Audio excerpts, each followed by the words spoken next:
The massive doors of the detention facility slid open with a heavy metallic groan.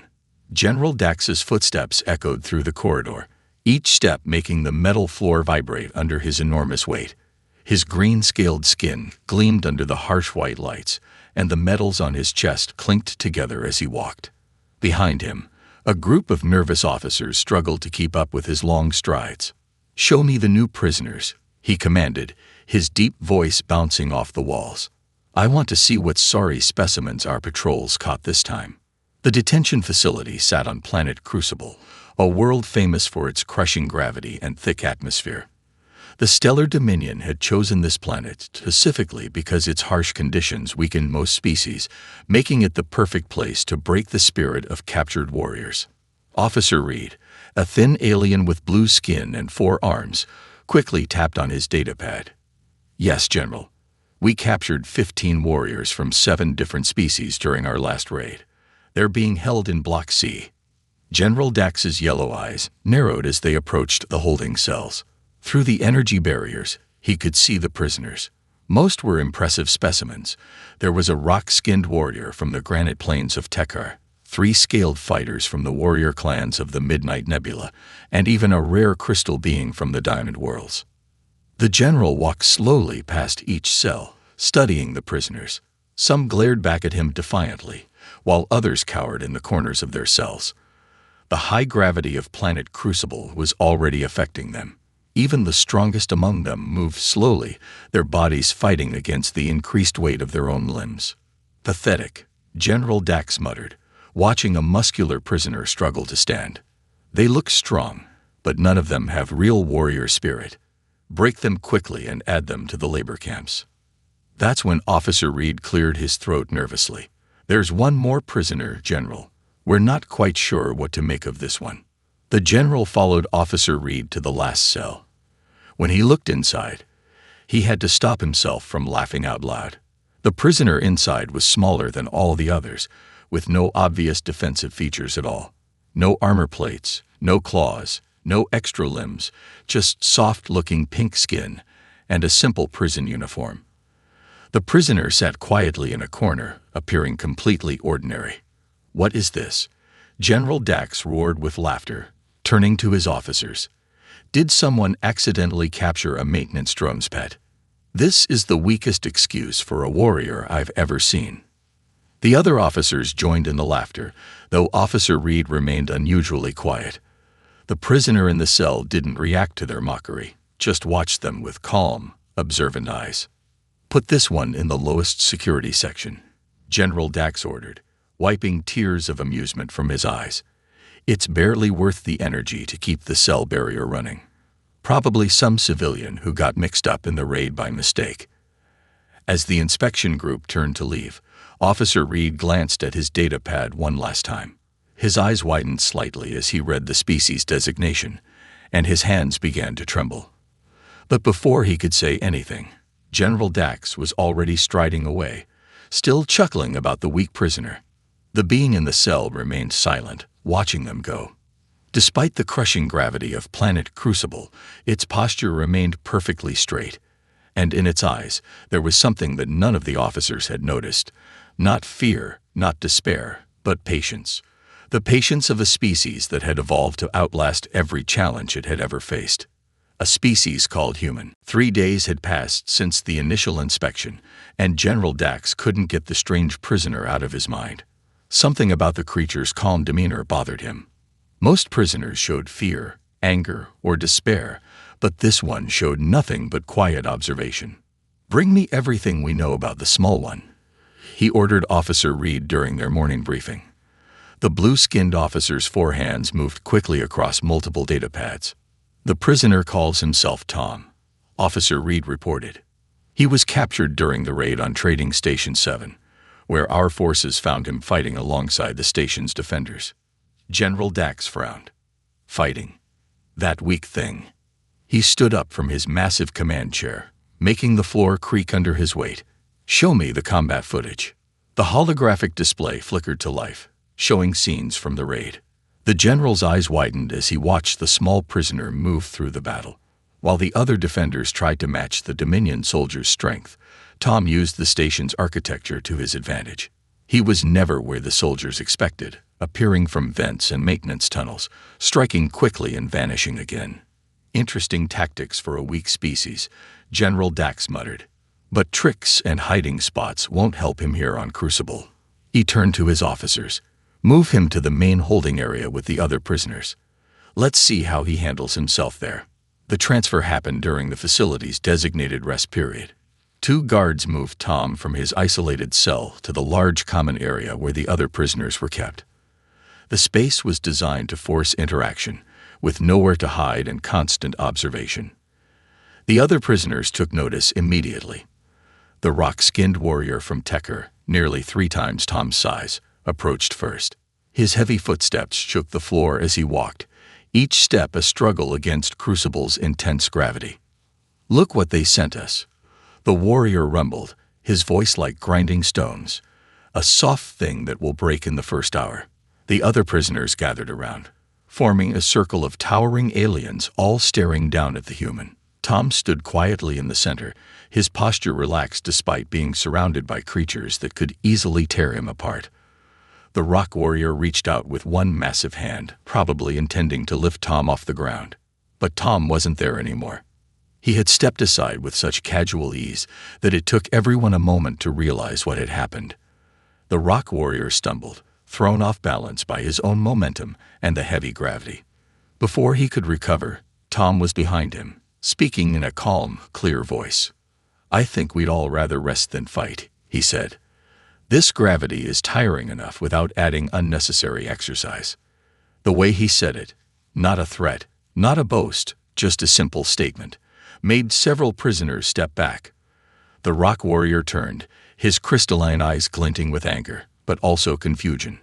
How had this small creature moved so easily in Crucible's crushing gravity? In the observation room, General Dax watched the scene with growing irritation. "It's just using those same tricks from the station," he growled. "Put him in the work rotation tomorrow. Let's see how well he dodges when he's carrying heavy loads in our gravity." Officer Reed hesitated before speaking.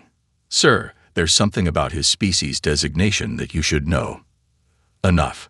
General Dax slammed one massive fist on the control panel. "I don't care what species it is. Tomorrow, we'll see what it's really made of. No more tricks, no more games. Just pure physical labor under Crucible's full gravity." As the general stormed out, Officer Reed looked back at the monitor. Tom was now sitting quietly in a corner, but his eyes were fixed on the observation room's camera. And despite everything, he was smiling slightly. The real test was about to begin. The morning alarm blared through the prison facility, its deep tone vibrating the metal walls. As prisoners lined up for their work assignments, Officer Reed paced nervously in the control room. He had spent the entire night reviewing old military records, and what he found had kept him awake. "General Dax," Reed called out, hurrying down the corridor with all 4 arms clutching data pads. "Sir, please, you need to see this before we start today's work rotation." The general turned slowly, his massive frame blocking the corridor's light. "What is it now, Reed?" "More concerns about your favorite little prisoner." "Sir, I've confirmed the species designation." Reed's voice shook slightly. "The prisoner. He's a human." For a moment, the general's face showed no reaction. Then he burst out laughing, the sound echoing through the hallway. "A human. Those legendary creatures that make young officers check under their bunks at night." He shook his head, still chuckling. "Don't tell me you believe those old stories." But Reed persisted, holding up one of his data pads. "Sir, please look at these records. 3 decades ago, a human prisoner in the Rigel detention facility survived conditions that killed 6 other species. Before that, on Mining Colony 9, a single human worker outlasted an entire crew of enhanced laborers. And there's more."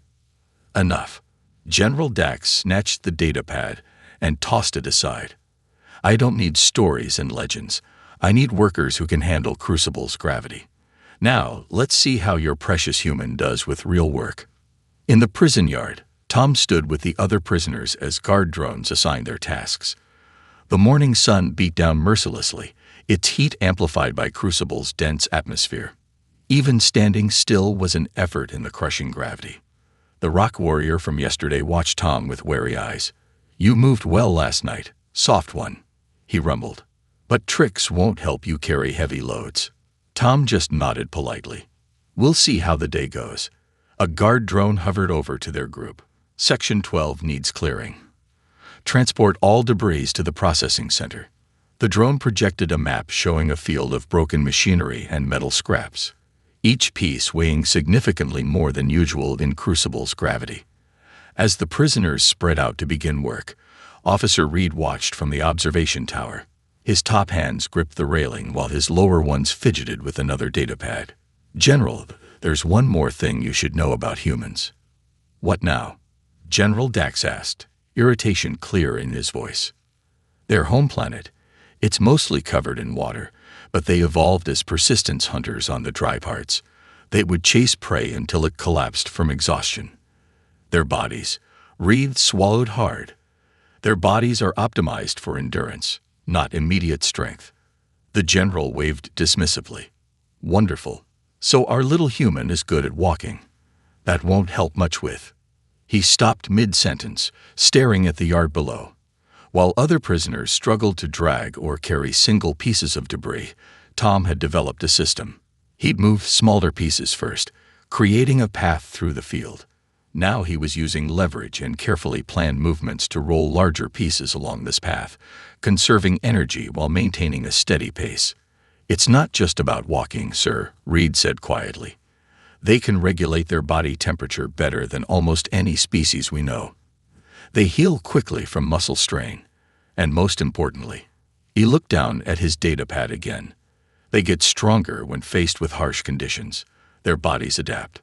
General Dax's expression darkened as he watched Tom continue his methodical work. The human hadn't stopped once, hadn't even slowed down, while other prisoners were already taking rest breaks. "Well then," the general said, his voice low and dangerous, "let's see just how much this human can adapt. Double his workload." But as the guards moved to adjust the assignments, Tom looked up at the observation tower and gave a small nod, as if he'd been expecting this all along. The afternoon sun hung like a burning stone in Crucible's thick atmosphere.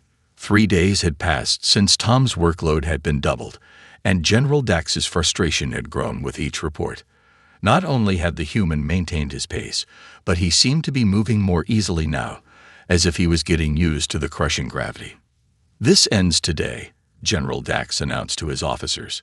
"Prepare the gauntlet." Officer Reed's blue skin turned a pale shade of gray. "The gauntlet?"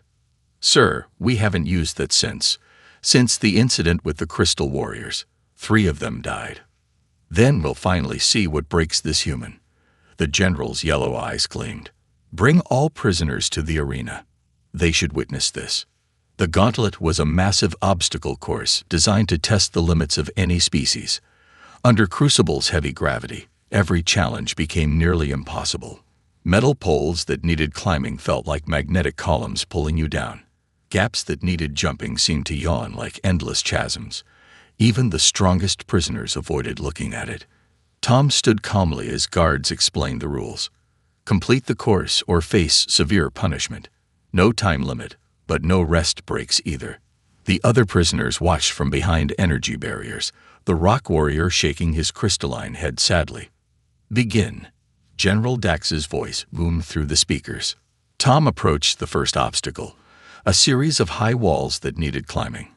Other prisoners had tried using brute strength here and failed, but Tom studied the walls for a moment, then began moving in an efficient pattern, using minimum force, letting momentum help where possible.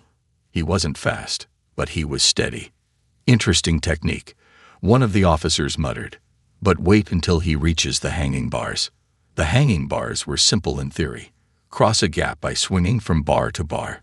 But in Crucible's gravity, each bar threatened to tear arms from sockets. Previous prisoners had fallen here, their muscles giving out. They watched Tom approach, expecting the same. But Tom did something different.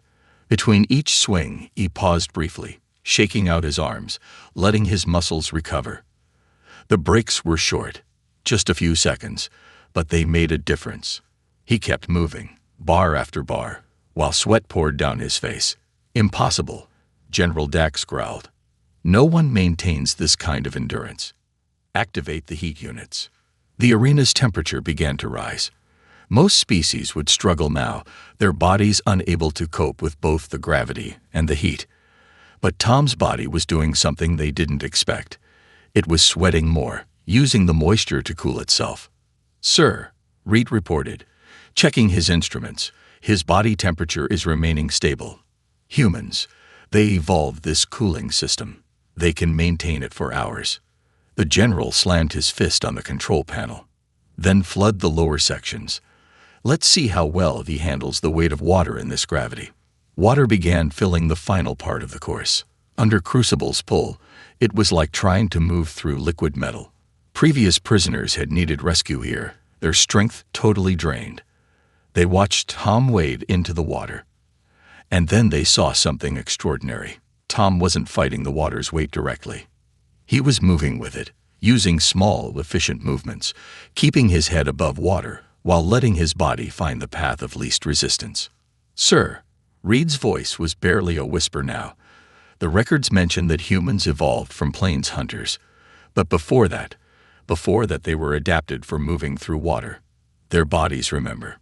In the arena below, Tom continued his steady progress. He wasn't breaking any speed records. He wasn't showing any amazing feats of strength. He was simply continuing, enduring, moving forward step by step, while species far stronger had given up. And on his face was the same expression he'd worn since the beginning.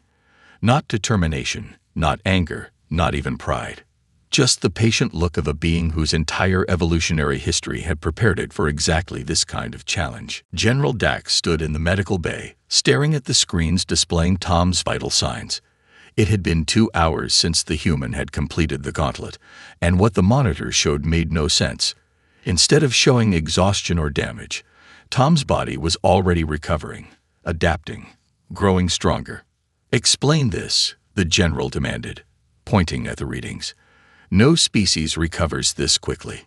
The facility's chief medical officer, Dr. Vix, adjusted her optical enhancers.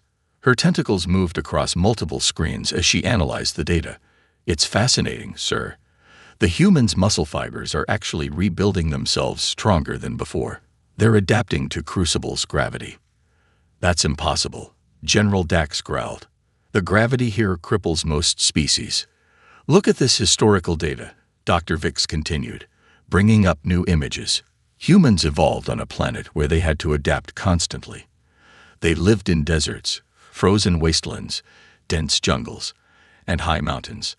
Their bodies learned to adjust to any environment." In the recovery chamber, Tom was already sitting up, doing simple stretching exercises. Through the observation window, the other prisoners watched with a mixture of fear and respect. The rock warrior had pressed one crystalline hand against the glass, his expression unreadable. "There's more," Officer Reed added, entering the medical bay with a stack of data pads. "I found records of human physical achievements. They have something called ultramarathons, where they run for days without stopping. They have survival experts who live in the most extreme conditions. Some can hold their breath underwater for incredible lengths of time." General Dax's scales darkened with anger. "So they're good at suffering. That doesn't make them strong." "Sir," Dr. Vix interrupted, her tentacles trembling with excitement, "you don't understand. The human isn't just enduring these conditions, he's thriving in them. Look at these muscle density readings. The heavy gravity isn't breaking him down, it's making him stronger. In a few more days, he might be better adapted to Crucible than our own guards." The medical bay's screen showed more data. Enhanced bone density, improved oxygen efficiency, increased muscle fiber count. Tom's body wasn't just recovering, it was rebuilding itself specifically for Crucible's harsh environment. "Impossible," the general whispered, but there was a note of uncertainty in his voice now. "No, logical," Dr. Vix corrected. "Humans didn't evolve to be the strongest, fastest, or most naturally armored species. They evolved to adapt, to endure, to keep going when other species would break. And most importantly," she paused, bringing up one final screen, They evolved to get stronger from adversity. In the recovery chamber, Tom stood up and walked to the window. His movements were smooth now, almost graceful under the crushing gravity. The other prisoners stepped back, finally understanding what they were seeing. This wasn't just about physical strength. This was about a species that had spent millions of years preparing for exactly this kind of challenge. General Dax watched the scene, his military mind finally grasping the implications. A species that couldn't be broken by harsh conditions. A species that grew stronger from every challenge. A species that didn't just survive, but adapted and thrived. "Sir," Officer Reed said quietly, "should we perhaps reconsider our approach to human prisoners?" The general didn't answer. He was watching Tom start a new set of exercises, moving with increasing confidence in Crucible's gravity. And for the first time in his military career, General Dax felt something he hadn't experienced in years. A week had passed since the gauntlet, and the atmosphere in the prison facility had changed completely. The guards watched nervously as Tom moved through his daily tasks, his body now fully adjusted to Crucible's crushing gravity. What had once been a struggle was now almost effortless for him. "He's teaching the others," a guard reported to General Dax, "showing them how to move efficiently, how to conserve energy, how to adapt." The general stood at his observation window, watching the prison yard below. The rock warrior who had once threatened Tom was now following his instructions, learning to work with the gravity rather than against it. Even more surprisingly, it was working. The other prisoners were lasting longer, working better. "Shut it down," General Dax ordered. "Put him in isolation." Officer Reed stepped forward, his four hands clutching his ever-present data pads. "Sir, productivity in the workyard has doubled since he started teaching the others. Even the death rate among new prisoners has dropped to almost zero." "That's exactly the problem." The general spun around, his massive frame trembling with rage. "He's changing everything. The system we built here is improving," Reed finished quietly. "Sir, perhaps we should consider." An alarm cut through their conversation. Red lights flashed throughout the facility as warning sirens blared. General Dax rushed to the monitors, his yellow eyes widening at what he saw. In the high-security wing, 3 massive prisoners, members of the warrior species known as the Titans, had broken free during transport. Each stood nearly 4 meters tall, with natural armor and tremendous strength. Even in Crucible's gravity, they were devastating. "All guards to the high-security wing," General Dax roared into the comm system. "Containment protocols." "Sir," Reed interrupted, pointing at another monitor. "Look." Tom had somehow gotten through the workyard's security barriers, not by breaking them, but by finding a maintenance path the guards had forgotten about.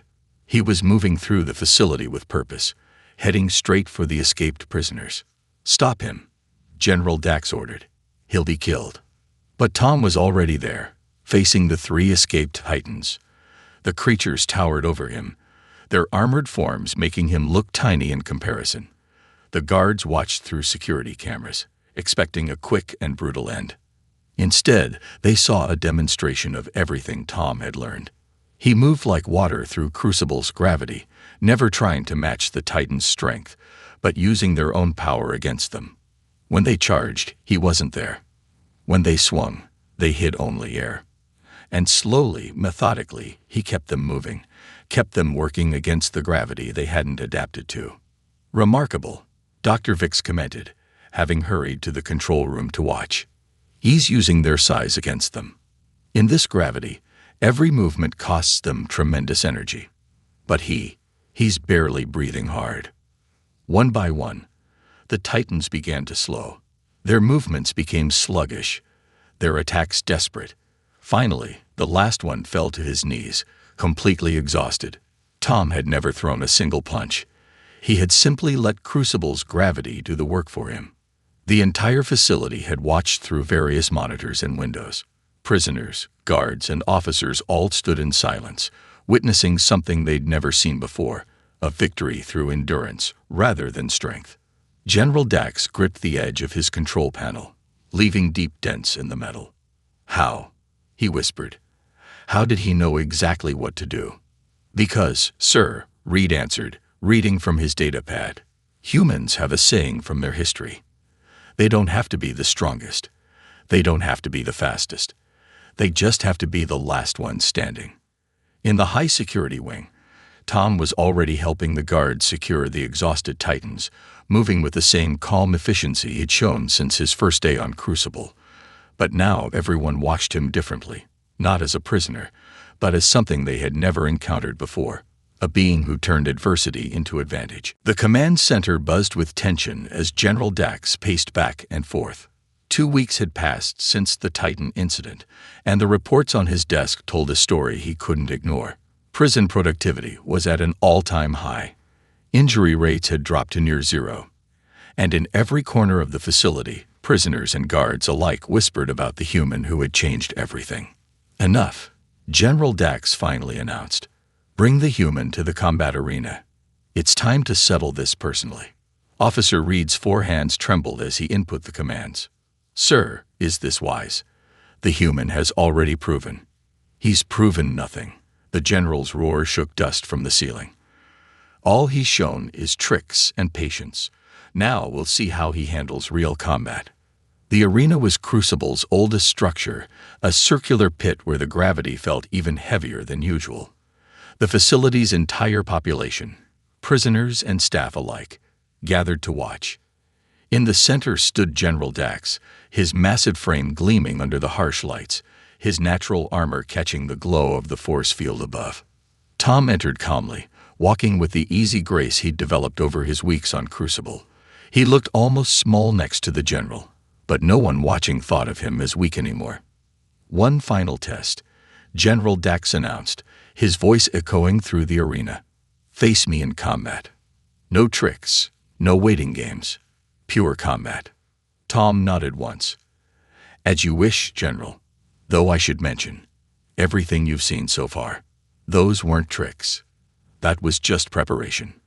The general charged forward, his huge fist swinging in an arc that would have shattered stone. But Tom wasn't there anymore. He moved like he'd been born in Crucible's gravity, each step precise and measured.